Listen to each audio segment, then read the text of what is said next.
All right, welcome everyone. Today, we're going to dive into a story. It's the story of this tiny, basically invisible hero that powers, well, everything you own.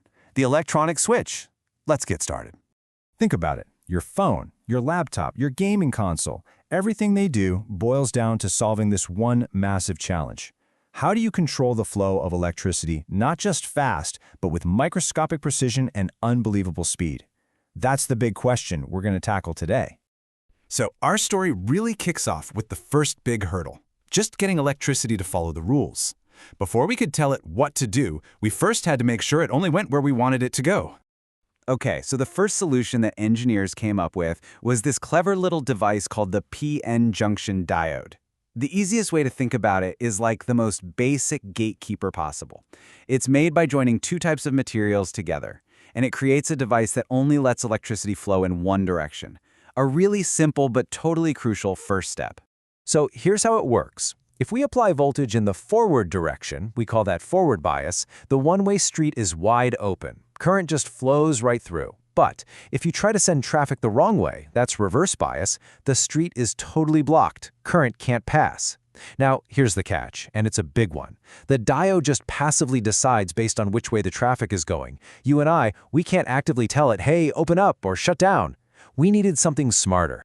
And that, my friends, brings us to the hero of our story, the game-changing invention that finally gave us the active control we were looking for.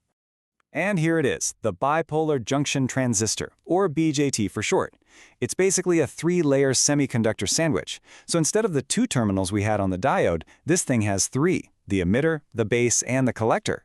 And that third terminal, the base, oh man, that's the key to everything.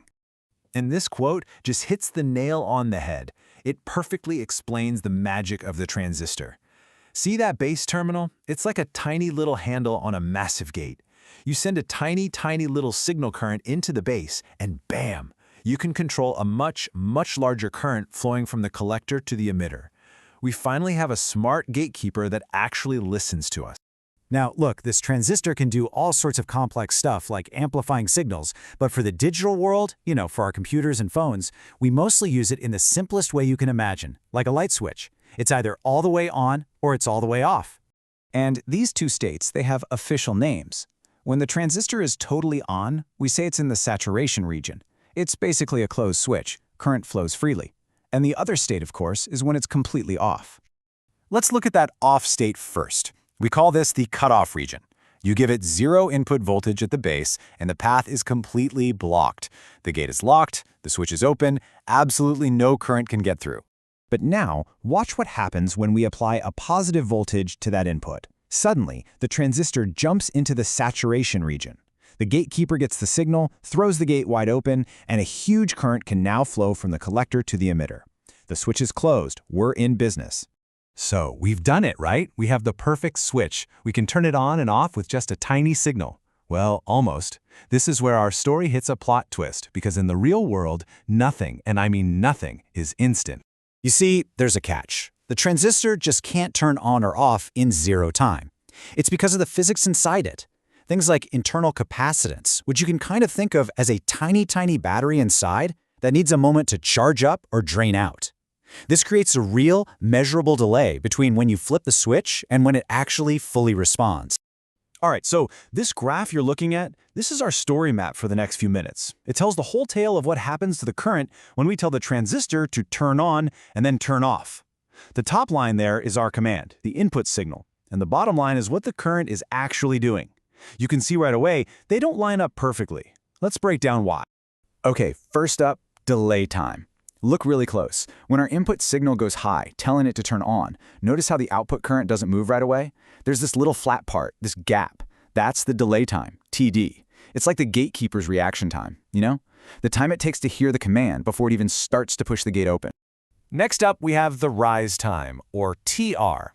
Because, of course, the gate doesn't just teleport open. It has to swing open. And this is the time it takes for that current to build up, specifically from 10% of its final value all the way up to 90%.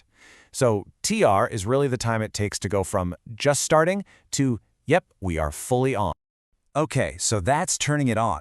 Now let's turn it off. When our input signal drops to low, again, the switch doesn't listen immediately. There's another delay, and this one's called storage time, or TS. It's kind of like the gatekeeper has some momentum, some lingering memory of being open. It takes a moment to even realize the off command was given before it can start to close the gate. And that brings us to the last piece of the puzzle, fall time, or TF. Just like it took time to swing open, the gate takes time to swing shut. Fall time is just the time it takes for that current to drop from 90% back down to 10%.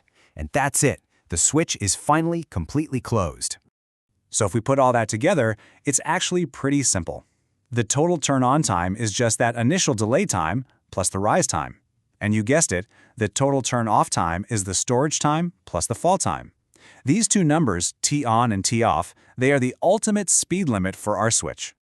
So at this point, you're probably thinking, okay, I get it, but these are nanoseconds we're talking about. These delays are ridiculously small.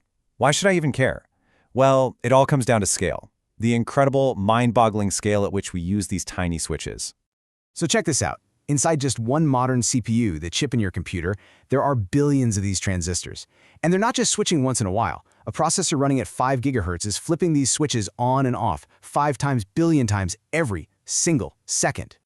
So when you take those tiny nanosecond delays and you multiply them by billions of transistors flipping billions of times per second, they suddenly become a really big deal. They add up. They become the absolute fundamental speed limit of all modern computing. Seriously, every single leap forward in processor speed you've ever heard about, it's all because engineers figured out a way to shave a little bit more time off these delays, to make that switch just a fraction of a nanosecond faster. And that really leaves us with one final fascinating question. We've come all this way, from a simple one-way street diode to a smart switch that can operate billions of times a second. But the race for speed is never, ever over. So the real question for the next generation of engineers, for you, is what's next? What new materials, what new breakthroughs in physics will it take to smash through the next barrier and build a switch that operates not billions, but trillions of times per second?